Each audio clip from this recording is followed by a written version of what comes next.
चलिए आज हम बात करेंगे जीएसटी में एक ऐसे मुद्दे के बारे में जो हमेशा डिस्कशंस में रहता है। आज हम बात करेंगे जीएसटी इनपुट के बारे में। डिपार्टमेंट की नज़र आपके इनपुट टैक्स क्रेडिट पे हमेशा रहती है और आगे भी रहेगी। तो आपको इसलिए अपना इनपुट टैक्स क्रेडिट बहुत देख परख के क्लेम करना होगा ताकि आपको फ्यूचर में कोई नोटिस ना आए। आज मैं आपको बहुत सिंपल स्टेप्स में समझा दूंगा कि आप इनपुट टैक्स क्रेडिट लेने के एलिजिबल हो या इनपुट टैक्स क्रेडिट लेने के एलिजिबल नहीं हो।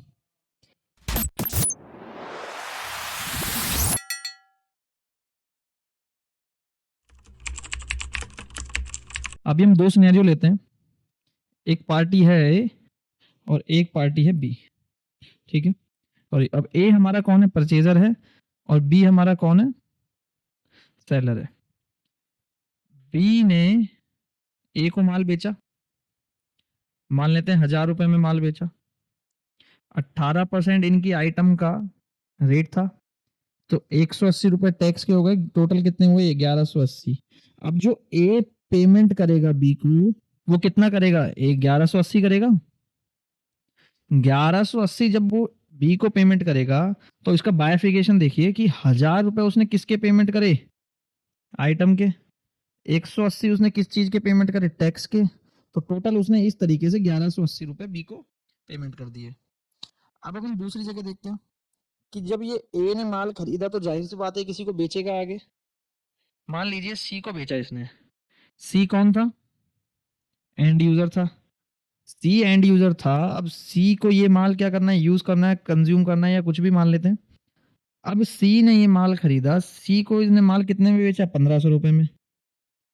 1500 रुपए पे 18% के हिसाब से 270 रुपए टैक्स लग गया। तो कितना टोटल हो गया, 1770। अब आप ये बताओ सी ए को पेमेंट कितना करेगा। सी जो ए को पेमेंट करेगा वो इस तरीके से करेगा, 1500 रुपए किस चीज के करेगा, आइटम के, और 270 रुपए किस चीज के करेगा, जीएसटी के। इस तरीके से टोटल 1770 रुपए पेमेंट करेगा। अब हमारी सरकार ने क्या कहा कि भाई जो भी हम टैक्स लेंगे वो सेलर से लेंगे, सेलर से लेंगे। अब इस केस में सेलर कौन है, ए। तो ए कितने टैक्स देने के लायबल हो गया, 270, क्योंकि इसने 270 रुपए का जो टैक्स है वो सी से कलेक्ट किया है। अब वो टैक्स का पैसा किसके पास है, ए के पास है।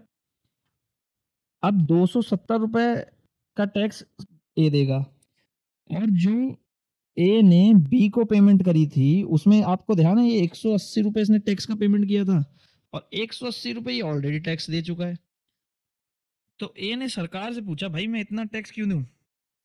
तब जाके आईटीसी का कंसेप्ट आया कि भाई जो आपने 180 रुपए टैक्स दिया है माल खरीदने में बी से, उसका आपको आईटीसी दे दिया जाएगा, यानी इनपुट टैक्स क्रेडिट दे दिया जाएगा।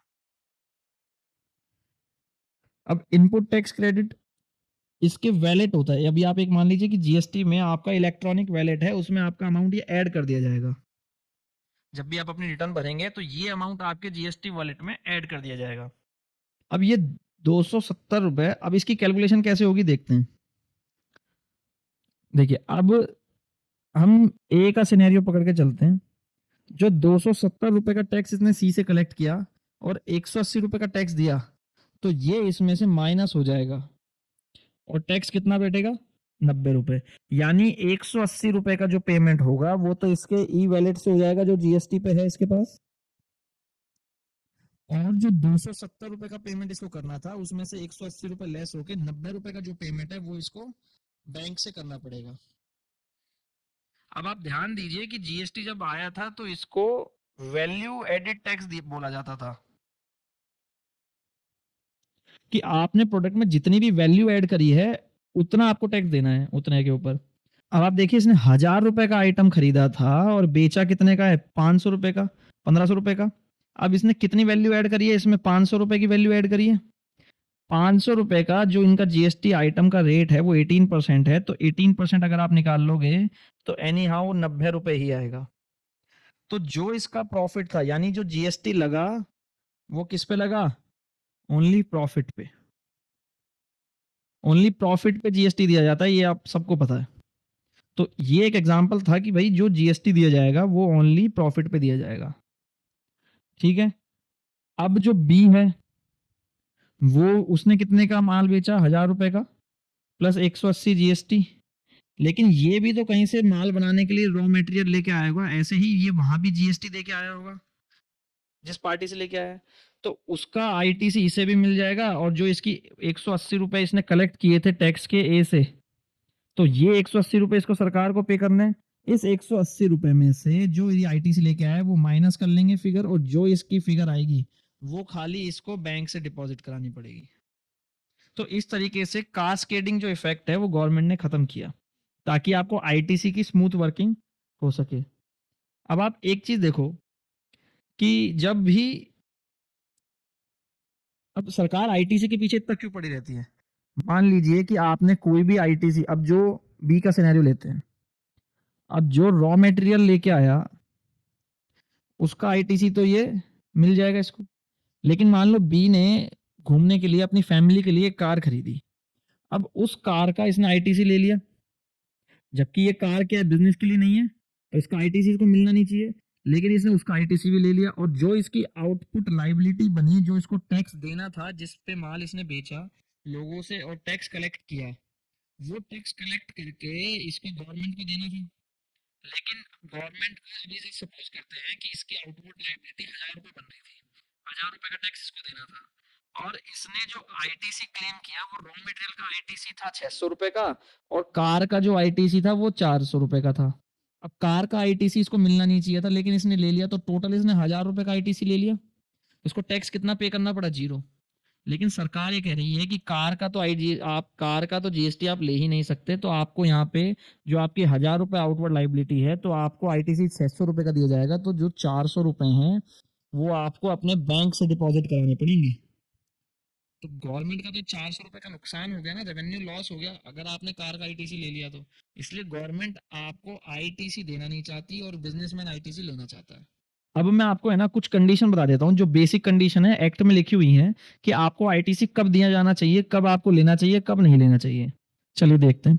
अब जो सेक्शन 16 है उसके अंदर लिखा हुआ है कि भाई आपको आईटीसी कैसे दिया जाएगा। अब जो सेक्शन 16 है उसके अंदर लिखा हुआ है कि भाई आपको जीएसटी कैसे दिया जाएगा, इनपुट टैक्स क्रेडिट कैसे दिया जाएगा। सेक्शन 16 का सबसेक्शन 2 है, उसके अंदर 4 ऐसी पॉइंट्स दिए हुए हैं कि आपको आईटीसी देने के लिए क्या क्या ऑप्शन इनेबल है। सबसे पहले आपको देखना है कि भाई जो आप आईटीसी ले रहे हैं उसका टैक्स इनवॉइस आपके पास है कि नहीं। जो आपने मान लो परचेज किया, तो उसका एक लीगल डॉक्यूमेंट क्या होता है? टैक्स बिल होता है। जो आपका बिल है वो आपके पास पोजीशन में होना चाहिए, वो बिल आपके पास होना चाहिए। डिपार्टमेंट कभी भी आपकी आईटीसी के ऊपर नोटिस भेजेगा तो आपको ये बिल डिपार्टमेंट में प्रोड्यूस करने पड़ेंगे। तो आपके पास एक वैलिड टैक्स का बिल होना चाहिए आईटीसी क्लेम करने के लिए, सबसे पहली कंडीशन है ये। चलिए अब दूसरी कंडीशन पे आ जाते हैं। दूसरी कंडीशन में लिखा है कि भाई he has receive the goods और सर्विसेज और बोथ। मतलब जो भी आपने, सबसे पहली कंडीशन क्या थी कि आपके पास बिल होना चाहिए। दूसरी कंडीशन क्या है कि आपका जो गुड्स है जो आपने परचेज किया है वो आपको रिसीव हो जाना चाहिए, वो आपके गोडाउन में या शॉप पे या फैक्ट्री में आ जाना चाहिए, गेट के अंदर एंटर हो जाना चाहिए, उसके बाद ही आपको आईटीसी दिया जाएगा। अगर वो गुड्स आपको रिसीव नहीं हुए हैं तो वो गुड्स का आईटीसी आप क्लेम नहीं कर सकते।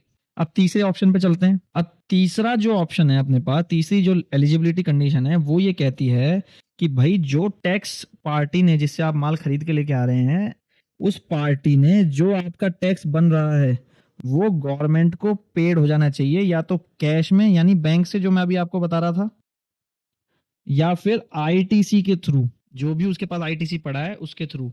यानी हमारे जो एग्जांपल था ए और बी के केस में, जो तो बी ने इसको बिल रेज किया, अब जो बी की GSTR 1 थी उसमें वो अपनी सेल्स को रिपोर्ट करेगा।